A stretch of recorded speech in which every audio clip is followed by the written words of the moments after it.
के महल पर सुबह का सूर्योदय, स्वीट सुनहरे स्तंभ, हरे भरे बगीचा और बनियन के पेड़।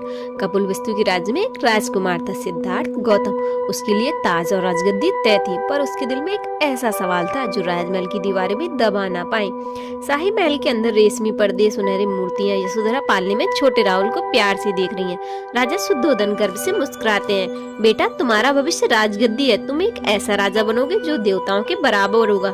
सिद्धार्थ, पिताजी इन दीवारों के बाहर क्या है? क्या ये शानो शौकत दिल के खालीपन को भर सकती हैं? सिपाही सिद्धार्थ के कान में चुपके से बताता है, शहर के एक कोने में अकाल और बीमारी। शुद्धोधन तुरंत उसे रोक देते हैं। शुद्धोधन, बेटा राजकुमार के लिए दुनिया सिर्फ सुकून से भरी है। रात को सिद्धार्थ चन्ना यानी कि सारथी से कहते हैं, सिद्धार्थ मुझे शहर देखना है असली रूप में।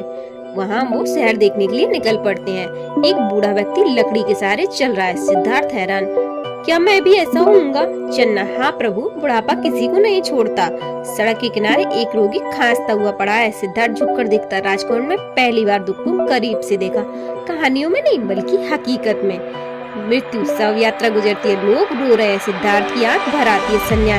एक सन्यासी शांत चेहरे के साथ गुजरता है, सूरज की रोशनी उस पर पड़ती है। सिद्धार्थ मोहित होकर देखते हैं। रात का अंधेरा, सिद्धार्थ महल लौटता है। हर चीज खाली लगती है। यशोधरा और राहुल सो रहे हैं। सिद्धार्थ उनके पास बैठता है। दीपक की लौ झिलमिलाती है, चेहरे पर रोशनी और छाया। सिद्धार्थ का अंतर्मन, जब दुनिया रो रही है मैं कैसे सुख में जी सकता हूँ? बुढ़ापा, बीमारी, मृत्यु, यही सत्य है। पर उस सन्यासी का चेहरा, उसकी शांति शायद वही जवाब है।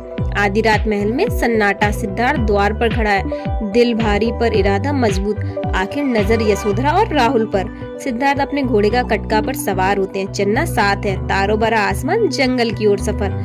उस रात सिद्धार्थ ने अपना ताज, परिवार और दुनिया छोड़ दी, न कि त्याग के लिए बल्कि एक सच की खोज में जो सबके दुख का अंत कर सके। जंगल के किनारे सिद्धार्थ अपनी तलवार से लंबे बाल काट देते हैं, शाही वस्त्र उतार कर साधारण वस्त्र पहनते हैं, एक सन्यासी बन जाते हैं। सिद्धार्थ अकेला सुबह के उजाले में चलती हुए दूर तक सूर्योदय चमक रहा है।